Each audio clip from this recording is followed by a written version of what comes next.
When you're dedicated to a goal or a purpose or an objective, you will do whatever means are necessary, legally necessary, hopefully, to attain that goal. You will be committed.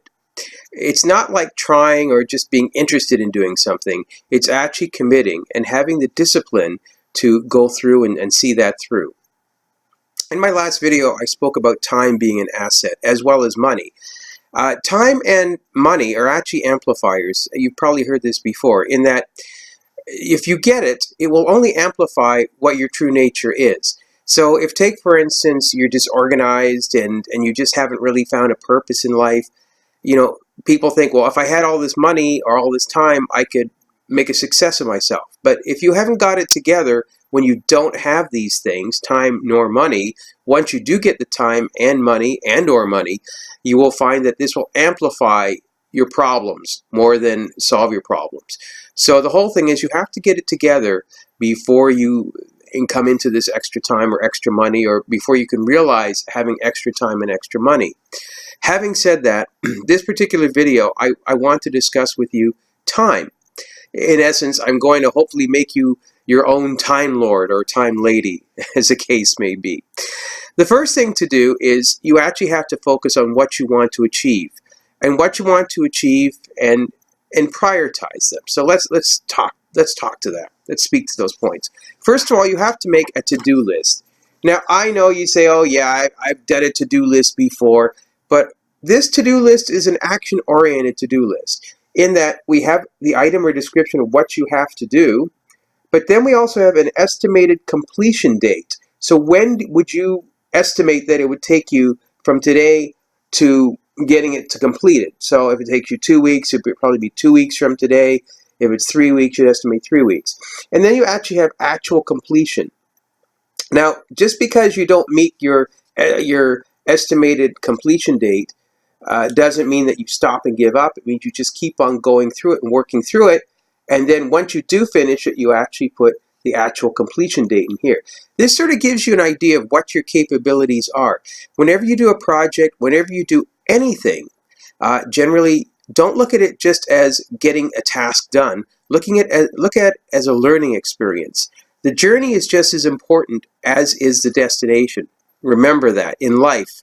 The journey is just as important as the destination, actually even more important, because on the journey, you're going to come up with good experiences and bad experiences. And I always say, from bad experience comes good judgment. So just bear that in mind. In this other column here, I don't know if you can actually see it on the video here, I also have a very narrow column where you can put a tick mark as well, indicating that this has been finished. When you do this to-do list, you're going to write out the to-do list of the things that you want to do, or hopefully maybe one thing that you want to do, and break it down into little steps. And with those steps, what you're going to do is probably use a red or a yellow highlighter to highlight the priorities. So you're going to have high, medium, and low priorities. High priorities, of course, the things that you have to do immediately or that are dependent upon getting this thing done. So, usually you'll want to highlight that in a bright color or red, if there's such a thing as a red highlighter. I've seen them years ago. I don't know if they still exist. And then just like a stoplight. So red is a priority, and then your medium priorities, the next things to come into play would be the yellow or orange, and then the next things would be green, which are basically the final steps. So that's basically how you would mark up this priority list. People say, oh yeah, I've used priority lists before, but try this. Once again, you want to have the item, an estimated completion date, an actual completion date, and prioritize it. Because if you don't prioritize your work, you're not going to be able to get things done, or unexpected stuff is going to come up. And by the way, if unexpected stuff does, or unexpected steps do come up when you're sort of working towards that, be flexible enough that you can write them in and you can modify your plan, because just as in any journey or any vacation that you'll take or whatever, you might want to stop and have a meal along the road, or you might want to see the sights. In this case, you might realize there's something that you need to put in that you didn't put in, or that you didn't see immediately when you started this journey. So that's not a bad thing. That's okay. That's still progress. As I said, remember, you're learning from the journey, not necessarily from getting to the destination. But the destination is kind of nice as well. So prioritizing your work is very important. Making a list and knowing exactly what you have to do. The next thing is on your day-to-day routines. And by the way, by doing this, you're saving a lot of time. People tend to say that, oh, you can multitask. You can't multitask. It's a lie. Because if you multitask, well, first of all, let's look at the human brain. Yeah, we can think about all sorts of things, but really, for picoseconds, for fractions of a second, we can only focus on one thing at a time. And in what it looks like multitasking is actually someone who can flip between those seconds back and forth, or flip between those tasks really quickly. But in essence, they're really only doing one task at a time. So don't get into the idea that you can do 1,000,001 things all at once, because you certainly won't do them very well if you do them at all. So prioritize your work, focus on one thing, make the to-do list. The next thing is, in the process of doing that, and even just your day-to-day affairs, strive to handle paper or do a routine task only once. A good example is, take for instance, if you're in an office and people start giving you these little notes to go and grab things from the basement or from the storage room. Unless they're immediate priorities, right? It's much smarter to have a stack of these, or have it like 5 or 4 or a few of these requests, and then go to the stock room once or go to the basement once, right? Makes sense, right? It's maximizing your time. There's sort of a phrase that is sort of like, it's a joke in one way, but it's very serious. Maximum efficiency with minimal effort. Now, a lot of people say, oh yeah, that's grounds to be lazy, or a lot of lazy people will say that. And yes, they will. But when you really think about it, it makes sense. If you maximize your efficiency, you're not working up a sweat running here and there and everywhere, and you're actually getting things done. And really, you're looking quite professional as you're doing it. So the whole thing is when we say handle paper only once, I'm going back to the day and age when we used to work with a lot of paper. So, typically in the old days, you would go on your computer once and do your emails once in the morning, and you do them once in the afternoon. But of course, it's a different day and time now, so you have to handle your paper more than once. But the same thing is when it comes to paying your bills. A lot of people take, for instance, they sit and they rip open their bills the minute they get them. They sit and they deal with them and file them away. Well, take for instance, you can organize your bills so that you have a bill-paying day, or you sort of stack the bills together. And I don't mean to avoid them because you can't pay them, but you stack your paperwork or stack the correspondence that you have to answer. I'm talking snail mail stuff here, and do it all at once. It makes sense in doing it a little bit here, a little bit there. So once again, strive to do routine tasks only once during the day, or twice at best, but space it out. Now, you have a lot of idle time on your hands, whether you believe it or not, even though you might say, oh, I don't have time. The idle time comes in maybe when you're waiting in line somewhere, or you're driving, or you're on a bus or a train, those kinds of things. You have idle time. So the best time, what you should be doing with that idle time is reading a book, an ebook, a newspaper. If you're driving, of course, you're not going to be able to read unless you have a chauffeur. Listen to the news on the radio, or listen to an audiobook, because this is going to help you keep up with things, and it allows you to make better decisions in your life and know what's going on in the world. Believe it or not, there are a lot of people walking around out there who, I know there's all this term about fake news and all that other stuff. But you know what? Sometimes you even have to know what the fake news is, what people are talking about, and what people are calling fake news. Don't be an ostrich. You have to move in this world. If you're going to make money, if you're going to get a job, if you work in a job, it pays to be aware and informed of what your environment is. Okay, don't be an island, because I mean, it just is not beneficial to you. A good example is, as well, is like, maybe you've got a business degree or something, right? Have you ever, if you meet someone with a business degree, or rather a degree, or a diploma, and most people have degrees or diplomas or something to that effect, and you say, okay, so what field is your diploma or your degree in? And they'll tell you. Just say to them, so what was the last book that you read on that subject, or paper, or magazine? what was the last? So if they say, "Oh, I've got an MBA in business," so ask them, say, "So when was the last time, or what was the last book you read in business?" And a lot of people, they sort of look at their shoes and they say, "Oh, geez, well, it's way back in school, but I'm finished now." Well, when did you graduate? 6 years ago. If you're going to make any money and move in this world, you have to keep abreast of what's going on in your profession, in the areas that you're interested in, and in making money, or the areas that you move in. Otherwise, you cannot have an intelligent discussion with people.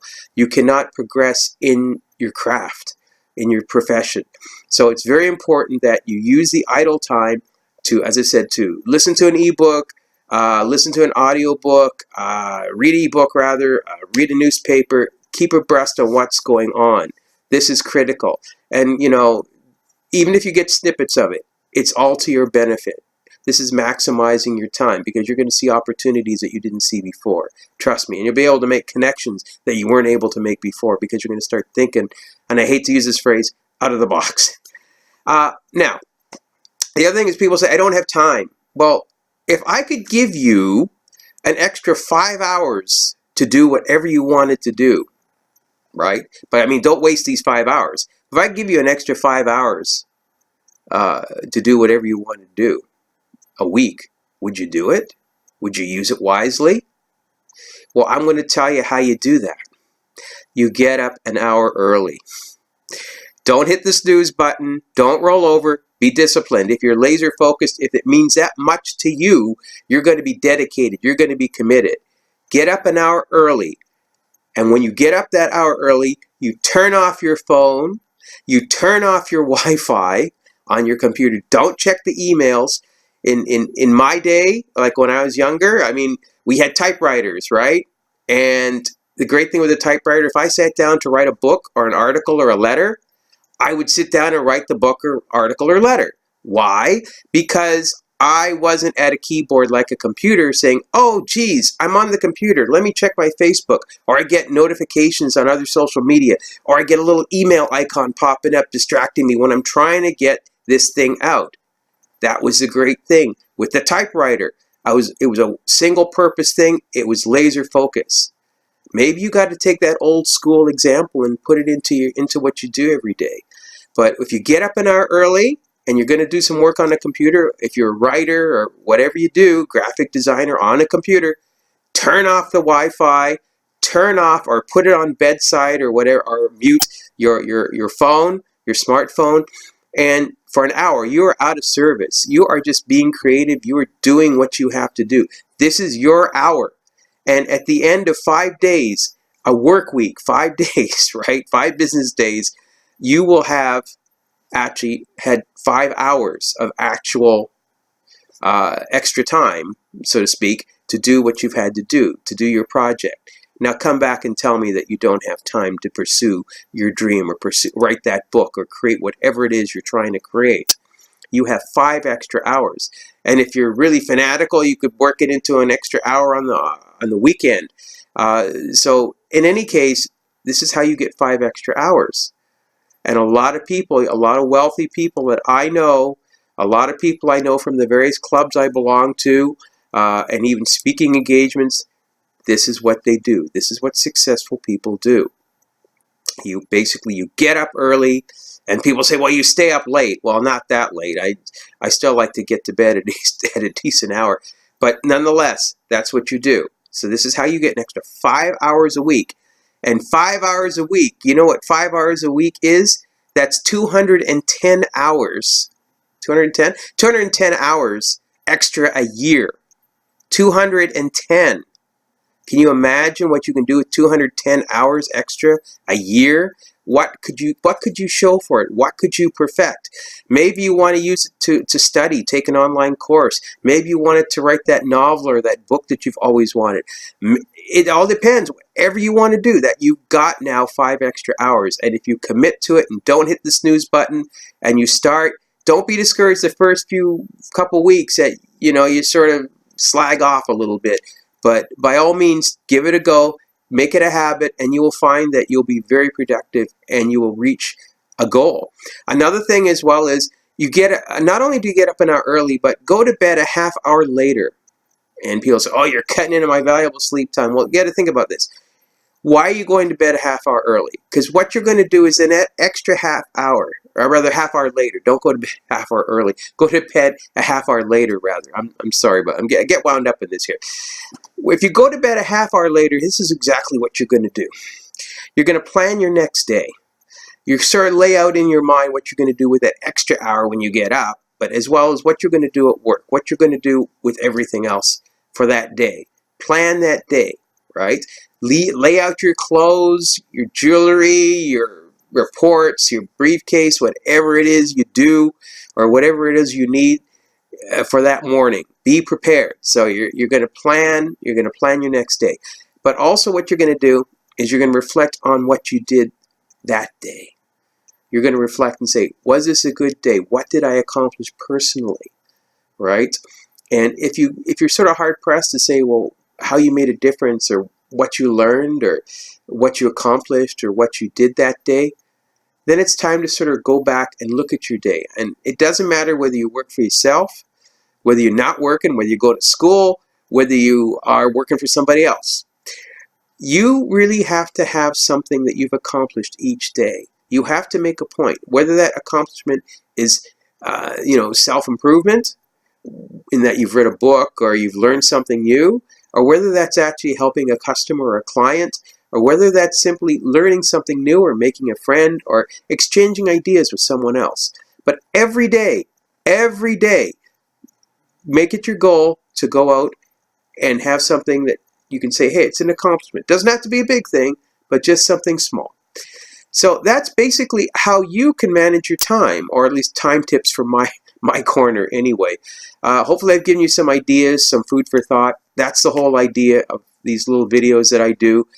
And, please feel free to visit my website, www.drroberting.com, and feel free to send me an email if there's a video you'd like to see me discuss something on, or rather a topic.